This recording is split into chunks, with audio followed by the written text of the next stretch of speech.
The federal government yesterday directed the Nigerian Midstream and Downstream Petroleum Regulatory Authority, NMDPRA, to launch a thorough investigation into the tanker explosion that claimed lives of many in Jigawa State. The Minister of Petroleum Resources, Senator Heineken Lupobiri, gave the directive following the tragic incident in Majia Town, Taura local government area of Jigawa State. Also yesterday, President Bola Tinubu said those found responsible for breaches of safety standards would be held accountable, reaffirming the government's unwavering commitment to ensuring such incidents do not recur.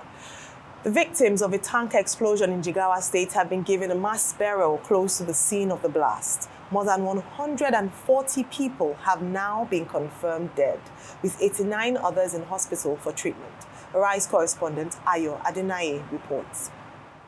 It is a mournful situation in Majia Town, Taura local government area of Jigawa State. Most homes in the community have lost at least one or two loved ones from the unfortunate petrol tanker explosion that left over 100 people dead.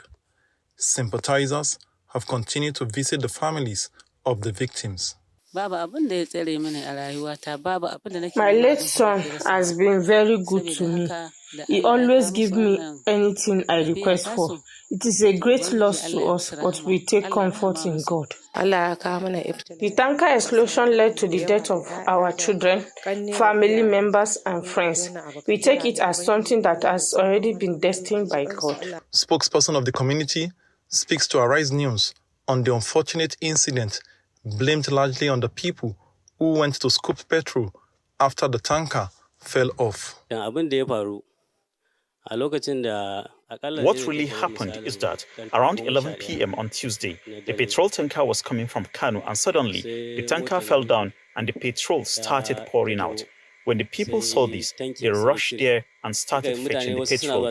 We tried our best to stop them, but they ignored our plea. It was in this process that the blast occurred, leaving many people dead.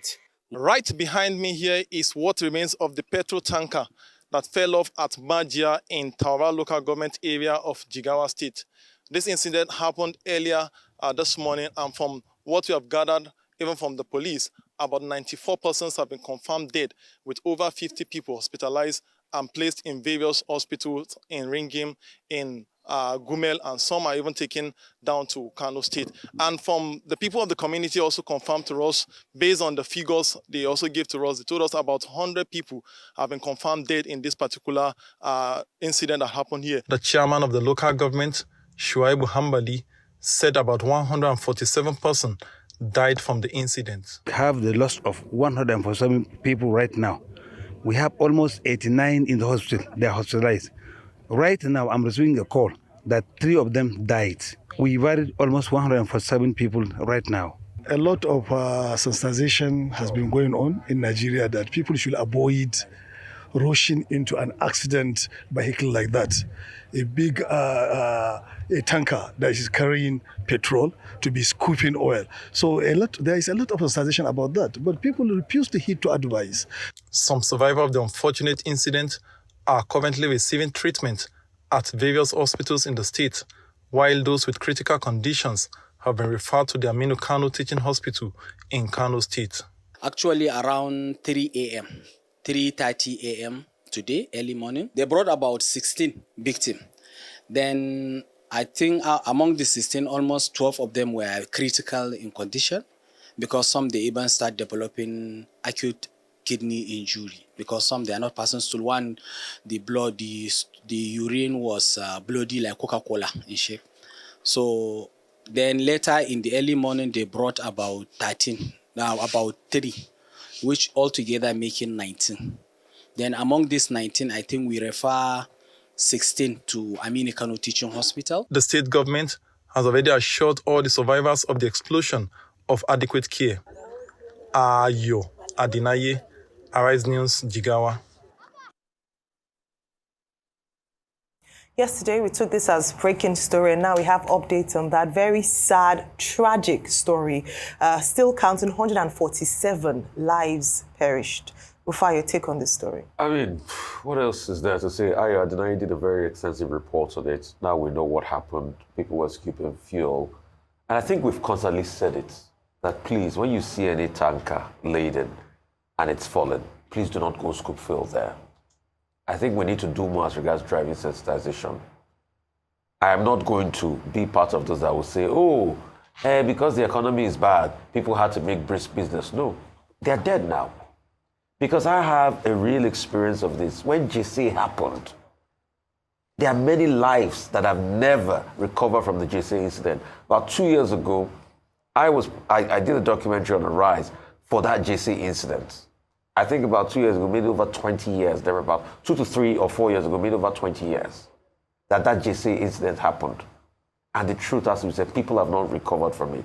So what are we going to be able to do for these people? Yeah, there are mass graves, which is another very sad one, which is a blight on our country. But the NMDPRA has said they're going to investigate. Let's see where the investigations come from. And please, we need to do better. Some part of the solutions will be, can we have a more effective way of transporting our products? Can we have rail? Can we have pipelines? Can we look at other alternatives? You know, just to be able to forestall this, but it's a very sad one. Yeah, very sad. Dr. Batim. Okay. Today is what date? October 17, 2024. Exactly today, on October 17, 1998, JC oil tanker tragedy happened. In other words, since JC happened on October 17, 1998, we have had perennial cases of oil tanker explosions tragedies in Nigeria. Why is it perennial? You have heard of it in Lagos, in other states of the Federation. The main element is that when these tankers, when they capsize, when they collapse, when they derail, whatever adjective may be relevant, the Nigerian people will go and they will scoop fuel. They know that written clearly on the tanker is the message that this is inflammable material. But because of the weaponization of poverty, because of poverty in Nigeria, Nigerians willingly submit themselves to suicide. And this is what continues to happen in this country 22 years after. It is a demonstration, an affirmation of how the Nigerian government has continually, perennially failed the Nigerian people, so that people will see tragedy and they will embrace it.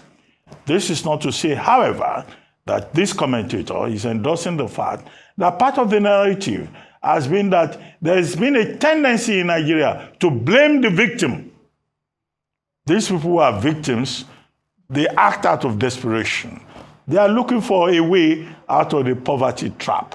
But I think the caveat to that is that our people also need to be continually, educated. That poverty, deprivation, despair does not mean that you willingly endanger your own life. Number 3, we have been told that everybody, from the First Lady to the Vice President to the Minister of Petroleum Oil, they've all said, oh, we sympathize with the people in Taura local government, which is where the incident occurred. Well, sympathy is not enough. Now they say they will conduct an investigation. Very fine. NEMA is saying we'll do investigation. We will look at what happened. Look, the root cause is the triumphalism of poverty in Nigeria, the deprivation of the people, the failure of governance for up to 22 years, so that people will see danger and they will go and embrace it. Anybody should know, if you go and scoop fuel, even if two metal objects, if they just crack each other, there could be fire. And this is what happened. And now we have been told this morning, 105 persons died in the explosion that occurred. 55 persons were rushed to the hospital. Even that figure, in another 2 days' time, we'll be told that more people died, because statistics in Nigeria is not something that you can rely upon. Yeah, this is very sad, and our condolences to the people of Jigawa State and the governor of Jigawa State, who himself has expressed his sadness at this terrible loss. Over 140 people have died, and we hear that over 50 people are currently in hospital with varying degrees of burns and just, of being affected by this explosion. But some things we've talked about a number of times, and I'm glad that an investigation has been instituted. The first is the state of the trucks that convey petrol products from city to city on our roads. We see them. Some of them are not worthy to be on our roads. That's the truth. And when you're carrying such sensitive, flammable material, you want to expect that the highest standards of safety has been ensured. Unfortunately, this isn't the case. And what usually happens is when there's maybe a truck has fallen down, an explosion like this, or lives have been lost, they will begin to talk about, oh, let us investigate, let us investigate. We react a lot, rather than preventing these unfortunate incidents from happening. Yes, it presents an opportunity for the people to then want to make a buck or two or make some money by scooping fuel. And we've raised awareness a number of times that this is suicide. Do not be tempted. The risks are just so high. It is not worth it. So perhaps more community awareness around this. But let the people who are responsible for movement or transportation of fuel produce be also held accountable so that their drivers are well trained, they are not overspeeding on our roads, and that the vehicles are in good condition. And of course, consider safer forms of transportation of our fuel. We have the pipeline, like you talked about, we have rail. And so these are some of the things that the government should do, not just an investigation, but actually a solution so we do not see these things happening frequently as it has happened in recent times. Let's move on to our next story. On day 3 of the 30th Nigerian Economic Summit, all eyes were on Jamie Dimon, the chairman and CEO of JP Morgan Chase, as he announced plans to expand the bank's presence in Africa. In a fireside chat, Dimon shared insights into the vital role financial stability plays in economic growth, particularly in emerging markets like Nigeria. Arise News correspondent Nkechi Nana reports. Day 3 of the 30th Nigerian Economic Summit closed with a highly anticipated fireside chat featuring Jamie Dimon, Chairman and CEO of JP Morgan Chase, the world's largest bank by market capitalization. Dimon revealed plans to expand JP Morgan's operations into Kenya and Ivory Coast this year, marking a significant step in broadening the bank's African footprint. We're opening our first branch in Kenya, which we're really happy to do as part of an expansion into Africa, which I think is very important. So we just had our earnings last week, and I did mention that the situation is kind of treacherous. If you look at history of the world, it's probably the most treacherous since World War II. You have a major land war with 1 million casualties in Europe, major armies battling each other. You have terrorism in the Middle East and terrorism around the world. He emphasized the critical role a stable financial system plays in driving economic growth, especially in emerging markets like Nigeria. It's really important to have a healthy financial system. I mean, a financial system is kind of the flywheel for the health of an economy. It allocates capital, it raises money, it gives entrepreneurs money to do things. So wherever I go around the world, where you have a healthy financial system, you usually have a healthy. Drawing from decades of experience at the helm of a global financial powerhouse, Dimon stressed that trust and stability are the foundations of a thriving economy. Being around the world gives us huge knowledge. And that knowledge that we have around Nigeria, on the way over here, I was reading our research. That research, we educate the world about Nigeria. We educate central banks about Nigeria. We help educate the IMF about Nigeria. Being here is a very important thing. And what we want to do is be open in more countries in Europe and in Africa, so that over time the next generation has a footprint here. And when you're here, you actually have much more local knowledge. So you're in Lagos, you know much more about what's going on in Nigeria than I could know sitting in New York City. We're quite optimistic about the future of Africa. In his closing remarks, the NESG chairman, Olaniyi Yusuf, reiterated the value of collaboration in shaping Nigeria's economic future. We need all hands on deck. We need both the private sector and the public sector. We need the federal and the states and the local governments. We need the development partners. We just need all hands on deck to have a better coordination, to have focus, and to allocate our time, our talent, and our resources. And hopefully, if we do it in a coordinated manner, we can push and make a big difference. After 3 days of robust discussions, the focus now shifts on how Nigeria's government will act on these recommendations leading up to the next NESG summit. Nkechi Nana, Arise News. Meanwhile, on the sidelines of the 30th Nigerian Economic Summit, Arise News correspondent Nkechi Nana caught up with Jamie Dimon, chairman and CEO of JP Morgan Chase. She began by asking for his impressions since being in Nigeria and the key insights he's gained from this summit. Here's what he had to say. I'm thrilled to be here and to hang out with my management team, Dapo, and the people who run Africa, Sub-Saharan Africa for us. And it's amazing what you always learn when you go on the road. And this morning I was at the Economic Summit. I had a lunch with FinTech. I met with the central bank governor and minister of finance tonight at the U.S. ambassador's house with some of the bigger companies and bigger banks.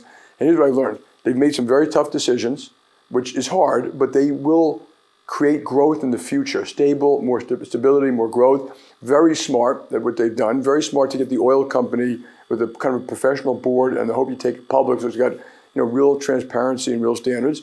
The FinTech lunch, you have a lot of talent here. And that talent's being hired and going to other parts of the world, but they built several unicorns here, in both healthcare and in FinTech. And so I'm walking away thinking, yeah, this 220 million people, it's going to grow rapidly, it's young, it's got schools and educations, and we're quite optimistic. And I've asked the team to make sure we're putting together a plan that fits the future of Nigeria. We've been here for 60 years, we're proud to be here. We want to earn our trust and respect by the Nigerian people every day, and you'll be seeing more of us. That sounds optimistic, seeing more of them. Rufai, thank you so much, Nkechi, for that exclusive with the CEO of JP Morgan Chase. But some things he said, I think he said some things that are quite obvious, and we've talked about it a number of times. What your take on this? Truth is, like you said, we've got the talent, yes. We've got the grit, we've got the tenacity. Many things he posited that I don't totally agree with is the times of reforms. That says he's going to bring stable growth and everything. Because for you to get to a part of stable growth, the economy has to do well. So you need to think of the immediate and be able to create stopgaps. So revolutionary economic ideas that talks about, neoclassical economics, the regulation and all of that, those things don't entirely trickle down. They don't bring about trickle-down development. In the American sector, when you look at it, when in the 80s, when Reagan deregulated the oil sector big time, it pushed up poverty, pushed up child poverty. So those are the things we are saying. Because you must also have a system apart from the investment angle, that caters for the investment angle, that caters for those beneath the rung of the ladder, those that can afford any meal. Look at states now. States are increasing minimum wage and all that. Kudos to Governor Sanwo-Olu, I should say, in Lagos, topping it up to 85,000. But when you look at it, The Guardian also did a report, says a family to be able to afford a meal 30 days is going to cost 150,000. That's just one square meal. So you can see that, and all of this is because of the cost of living. The purchasing power, capacity of the Naira is dropping definitely because of the devaluation of the Naira. So all of these economic dynamics has affected the poorest of the poor. So we need to look at those reforms again. Please, we'll dash our foot against the stone. Okay, JP Morgan Chase has been doing business in Nigeria since 1960. They opened an office for a legal representative in Nigeria in 1982. I think Jamie Dimon's presence in Nigeria is enough evidence to prove that the international investing community is still interested in Nigeria and wants to do business with Nigeria. Jamie Dimon, before attending this event, had said that JP Morgan Chase is looking at, increasing its footprint, investment footprint in Africa. And they are looking at other countries, including Ivory Coast. So I think in a sense, it shows that we're not yet an isolated economy. The international community is interested in us. However, there are specific, very basic points that Jamie Dimon made that I think should be emphasized. He made a point that, look, Nigeria needs to pay attention to consistency of policy, consistency of laws, consistency of regulations, and that it is this consistency at the policy level that will inspire confidence of the international investment community in Nigeria, and that will drive, foreign direct investment, FDI, as they called it. He made a point that capital goes where it is taken care of, and that the mystery of capital, there's a famous book by that title, the Mystery of Capital. You know, so DeSoto has already told us about the mystery of capital, and he is saying the mystery is that if you have an enabling environment for investment, people will come to you. Number two, for us to just focus on the specific issues, I think Mr. Jamie Dimon also talked about good governance, good administration, good leadership. These are issues that we talk about all the time. So it's good that we have an investor coming to tell us that you need good leadership in your country. You need good administration. And you need a consistency of laws, policies, and regulations, not the kind of flip-flop that we witness, both at the national level and at the subnational level. For me, those are the important things he contributed to the conversation at the 30th NESG. Very important things. He's talked about also potentials and opportunities, and I think it's important to make that really clear, that despite everything, you know, the policy flip-flops that have been identified, in some regulations that inhibit business growth in Nigeria, investors are still looking to come here and are still willing to do business in Nigeria. So the ball is in the court of the government.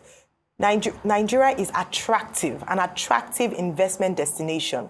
Just fix the things that have been identified as being a deterrent to investors bringing their money in here. Number one is, we've talked about this often, the ease of doing business. I know that the Secretariat is working really hard, but there are multiple stakeholders who are involved to ensure that truly, you know, business is easy for people to do in Nigeria. We look at the multiple taxation rates. We look at some of the bottlenecks and bureaucracy that can be present when it comes to permit approvals. We look at the corruption in some agencies, unfortunately, whereby you had to bribe to get certain things, get certain inroads. You had to put in money for certain people to be able to pass through your, to pass your permit. So these are some of the challenges that have been identified a number of times. Business Day already outlined the fact that in the last few months, years, 10 multinationals have left the shores of Nigeria, citing a difficult environment to do business. So these are some of the quick wins if we want to ensure that the money that we're looking for, capital, in terms of FDI, comes in.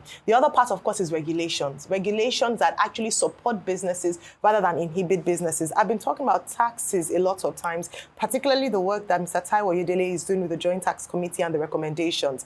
Part of this is to ensure that they reduce the bottlenecks in that area to make it more attractive for businesses, small, medium-scale businesses, and even the bigger businesses to come to Nigeria to do business. I'm glad that he talked about a stable financial system and leveraging AI in banking to improve it. To be honest, when it comes to technology, Nigeria does quite well in the banking system, but I feel a lot more can be done. But, so many things to pick up from there. The NESG is still ongoing, and just some very salient points out of that summit.